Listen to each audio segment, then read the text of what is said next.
পশ্চিমবঙ্গে তো বিজেপি জিতেছে, সবাই ভাবিচ্ছে এবার মুসলমানদের উপরে বিপদ আসিছে, তবে মুসলমানদের উপরে না, বিপদ আসিছে দরিদ্র হিন্দুদের উপরে।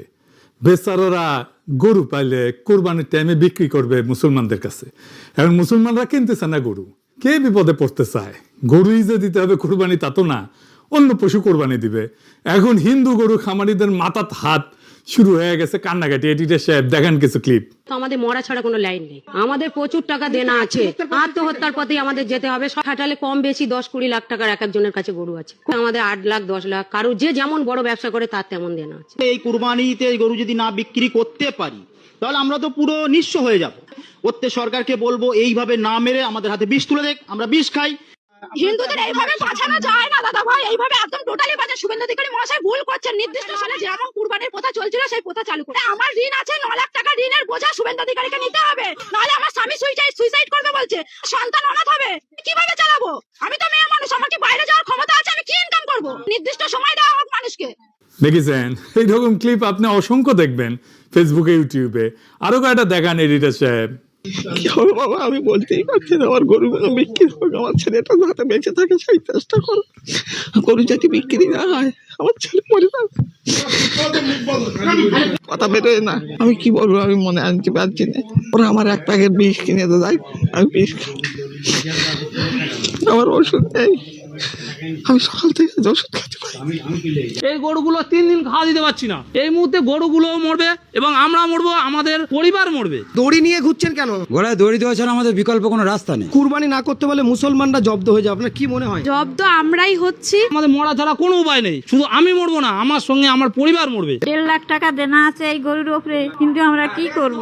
আমরা শিক্ষিত ছেলে, সরকার একটা চাকরি দিতে পারছে না, কিন্তু আমাদের পেটে লাথি মারছে সরকার। সরকার যদি না দেনার দায় নেয় তাহলে আমাদের গলায় দড়ি দিতে হবে, বিষ খেতে হবে বা আত্মহত্যা করতে হবে। যেরকম সারদায় হয়েছে, কত লোক মারা গিয়েছে, তাহলে এও তো সেরকম পরিস্থিতি পড়ে গেছে। গরু বিক্রি না হলে আমাদের না খেয়ে মরতে হবে। আমরা কি করব? নবান্ন নিয়ে যেতে হবে, তাহলে সেখানে গিয়ে সামনেই বেঁধে দেবো আমরা। তো হিন্দু লোক আমরা তো সরকারি আমরা খুবই খুশি, খুবই আনন্দিত, কিন্তু হঠাৎ আমাদের পেটে লাথি বললে আমরা কোথায় যাব? গরু যদি আমরা ছেড়ে দিই সেটাও তো একটা লোকের ক্ষতি করবে, সে তো আমার সে দায়ী করবে। আজ যদি আমি একটা গরু ছেড়ে দিই আমার টাকা চলে যাবে, আমার জীবন চলে যাবে, কিন্তু ওই যদি গরুটা গিয়ে যদি 10টা লোকের ক্ষতি করে তার দায় কে নেবে? সরকার দায়িত্ব নিয়ে বলুক, গরু বাছুরগুলো আমরা নিয়ে নেবো, ন্যায্য মূল্যে নিয়ে নেবো, আমরা মুসলিমদের কাছে বেচবো না, তারা নিয়ে তারা কি করবে তারা বুঝুক। ব্যবসা না করতে দিলে তো আমরা মরে যাবো, তাহলে আমরা কি খাবো সারা বছর? যে যার মরতে হবে, এছাড়াও পথ নেই। আমাদের নিজেদের খাওয়া হবে না, গরুগুলোর প্রত্যেকে বসিয়ে খাওয়া দেবো, গরুটা কি করে রাখবো? আমরা তো মারা পড়ে যাবো। আমি গরিব মানুষ, আমার সময়তে একটা বেচতে হবে, সেটাকে হাক পাবো না, কেউ আসবে না সেখানে। সেখানে যদি না পাই আমি আর কি করবো, কোথায় যাবো? আমি তো বিয়ে দিতে গেলে আমার তো সময়টা লাগবে, এখানে পয়সার দরকার, অসুখ বিসুখ হলে সেখানে একটা বাসন বেচতে হবে, একটা পাবো না। আমি এটা যদি না পাই তাহলে আমি কি করি? আমরা এখন হতভাগা, সরকারের আইনে আমাদের এই সংসার চলবে না। দেখেছেন এরা কিন্তু বিজেপিকে ভোট দিছে, নিজেরাই করছে বিজেপিকে ভোট দিছি। আমরা ভোট দিয়ে এনেছি সরকারকে এবং আশা ছিল ভুল, সেটা তো সরকার যা সিদ্ধান্ত নিয়েছে আমাদের তো মানে রাস্তায় বসিয়ে দিয়েছে, আমাদের কথা না ভেবেই এমন সিদ্ধান্ত নিয়েছে। যদি অন্তত একটা বছরের জন্য যদি ছাড় দিয়ে যদি কোনো আইনের মাধ্যমে আসতো যে পরের বছর আমরা নামতাম না, কিন্তু আমাদের ঠিক মানে বেচা কেনার সময়টাই বন্ধ হয়ে গিয়েছে। ভোট দিয়ে নিজেরাই ধরা।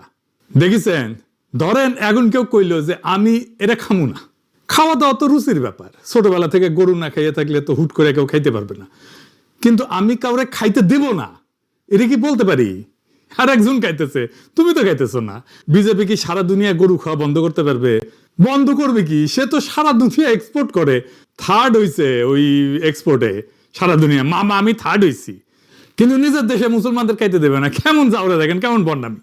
যাই হোক, এই যে গো হত্যা নিয়ে বিজেপি ধর্মযুদ্ধ শুরু করলো, এটার ধর্মীয় কোনো শক্ত বিধান কি হিন্দু ধর্মে আছে? গরু হত্যা বা গো হত্যা কি হিন্দু ধর্মে অপরাধ? আসেন এটা একটু বুঝে দেখি।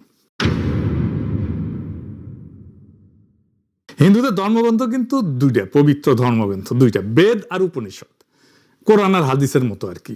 বেদে গরুকে বলা হয়েছে অজ্ঞা, মানে যাকে হত্যা করা উচিত না। কিন্তু আপনি যদি বেদ আরো গভীরভাবে পাঠ করেন, বিশেষভাবে ঋগ্বেদ আর সংস্কৃত যদি জানেন ভালোভাবে, তাহলে দেখবেন কেস করে খারাপ। দেখবেন এই বিজেপির মূর্খতারা কিছুই বুঝে নাই। আসলে হিন্দু ধর্মে গোহত্যা নিয়ে কি বলা আছে আমরা গভীরে যায় দেখবো, মজা আছে কলে। এই বিষয়টা আলাপ করার আগে একটা ইতিহাস আমাদের জানতে হবে, না হলে বিষয়টা বোঝা যাবে না গভীরে যায়। গল্পের মতো কইরা বলবো, বোরিং লাগবে না, অনেক নতুন জিনিস শিখতে পারবেন। আমাদের অঞ্চলের সবচেয়ে প্রাচীন সভ্যতা ছিল সিন্ধু সভ্যতা। পাকিস্তানের সিন্ধু উপত্যকায় এই সভ্যতার জন্ম। হিন্দু নামটা কিন্তু আসছে এই সিন্ধু থেকেই, মানে ইরানিরা সিন্ধুকে হিন্দু বলতো, ইরানিরাই নাম দিয়েছে হিন্দু। পারস্যরা, সংস্কৃতে অনেক শব্দ যা দন্তস্ব দিয়ে শুরু, তাদের উচ্চারণ হ হইতো আর কি পার্সিয়ানে। যেমন সপ্তাহ, এটা আসছে সংস্কৃত থেকে, সপ্ত অহ বা 7 দিন, অহ মানে দিন, অহর নিশ শুনছেন না, এটা সংস্কৃত মানে দিন রাত্রি। পার্সিয়ান ভাষায় সপ্তাহ হইতেছে হপ্তা, আমরা হপ্তাহ ইউজ করি, কিন্তু হিন্দুরা অসুর বলে না, অসুর এই যে দুর্গা, মা দুর্গার সাথে থাকে অসুর, সেটা পারস্যে বলে আহুর। আহুর মাজদা পার্সিয়ানদের দেবতা ছিল, প্রাচীন পার্সিয়ানদের। যাই হোক, এই সিন্ধু সভ্যতা সম্পদের প্রাচুর্যে ভরা ছিল। দারুণ নগর, পানি ব্যবস্থাপনা, সেচ, বাঁধ, ড্রেন, এইসব দিয়ে একদম আধুনিক নগরের প্রতিচ্ছবি ছিল। সিন্ধু উপত্যকায় ছিল 7টা নদী, আমাদের পূর্বপুরুষেরা বলতো সপ্ত সিন্ধু। সপ্ত সিন্ধুর অঞ্চল ছিল কাশ্মীর, পাঞ্জাব, সিন্ধু, আফগানিস্তানের কিছু এলাকা। এই সপ্ত সিন্ধুর নাম ছিল সিন্ধু, বিতস্তা, সেনাব, রাবি, বিয়াস, সতলেজ আর সরস্বতী। হইল 7টা। আচ্ছা, এই নদীগুলো এতই বেগবতী ছিল যে প্রাচীন মানুষের কাছে ছিল সাগরের মতো।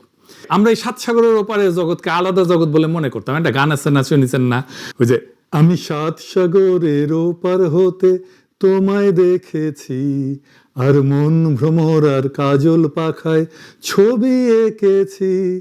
বারো গান আছে তো, আমি 7 সাগর পাড়ি দিয়ে কেন সৈকতে পড়ে আছি।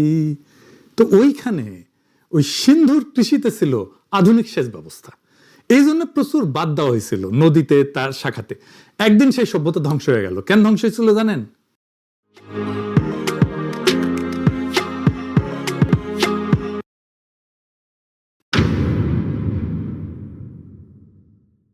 বাঁধের পর বাদ দিয়া নদীগুলোর গতিপথ পরিবর্তন করার ফলে পরিবেশের বিপর্যয় হয়েছিল।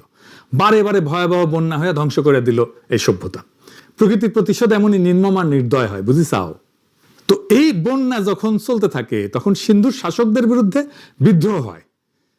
কৃষকেরাই করে বিদ্রোহ। এই বিদ্রোহের নেতৃত্ব দেয় ইন্দ্র। এই ইন্দ্রকে হিন্দুরা দেবতা মানে। ইন্দ্রর কাজ ছিল বাঁধগুলো লোকজন নিয়ে যা ভেঙে দেওয়া। ওই বাঁধ ভাঙার সময় লেখা হয় ঋগ্বেদ, হিন্দুদের প্রধান ধর্মগ্রন্থ। ঋগ্বেদে বাঁধ ভাঙার গান। রবীন্দ্রনাথের গান আছে না, বাঁধ ভেঙে দাও, বাঁধ ভেঙে দাও, বাঁধ ভেঙে দাও, ভাগো। এইটা ঋগ্বেদের গান। আমরা এই প্রসঙ্গে পরে আসবো। বাঁধ ভাঙ্গাও সিন্ধু সভ্যতাকে বাঁচানো যায় না, তো সিন্ধু ধ্বংস হয়ে গেল। সিন্ধুর নিরাশ্রয় উদ্বাস্তু মানুষ চলতে চলতে চলতে চলতে আইসা পৌঁছলো সরস্বতী নদীর তীরে। বিশাল আর বেগবতী নদী সরস্বতীর তীরে আবার নতুন করে গড়ে উঠতে থাকলো সভ্যতা। সরস্বতীর তীরে নতুন করে বসতি গড়া মানুষের কাছে সরস্বতী আর নদী থাকলো না, একজন দেবী হয়ে উঠলো। এই নদী সরস্বতী, বিদ্যার দেবী সরস্বতী হয়। আজকার ওইদিকে না যাই, যাই হোক, কিন্তু একদিন এই সরস্বতীও শুকায় যায়, হারায় গেল জলস্রোত। আবার শুরু হইল উদ্বাস্তের যাত্রা। আমাদের কালেকটিভ মেমোরিতে জল জল করতেছে 2টা সভ্যতার ধ্বংস। জন্ম নিল প্রবাদের, অভাগা যেদিকে চায় সাগর শুকায় যায়। মিলাইতে পারেন এবার? মজা লাগতেছে না? এখন সব পকপকা হয়ে যাইতেছে, কোনটা কোটি থেকে আসিচ্ছে। আবার শুরু হইলো উদ্বাস্তুর মতো যাত্রা। তাদের একাংশ এসে পৌঁছালো আরো সমতলে আর এক সরস্বতীর মতো বেগবতী নদীর তীরে, তার নাম গঙ্গা। এই হইতেছে হিন্দু সম্প্রদায়ের জার্নি। কি একটা প্যাথেটিক অবস্থা দেখেন, যে সিন্ধু উপত্যকায় তাদের ধর্মের জন্ম, যার নামে তাদের পরিচিত ধর্ম, সেইটা পড়েছে পাকিস্তানে। সেই পাকিস্তানে বোমা মারা লাগে তাদের। যাই হোক, এইবার আসেন আমাদের আসল আলাপে। সংস্কৃতে গো শব্দের অর্থ কি? সংস্কৃতে গো শব্দের মানে শুধু গরু না। গো মানে জল, গো মানে নদী, গো মানে প্রবাহ, এবং সবচেয়ে গুরুত্বপূর্ণ গো হত্যা মানে বৈদিক যুক্তিতে নদী হত্যা। গো হলো জল বা পানির একটা সমার্থক শব্দ।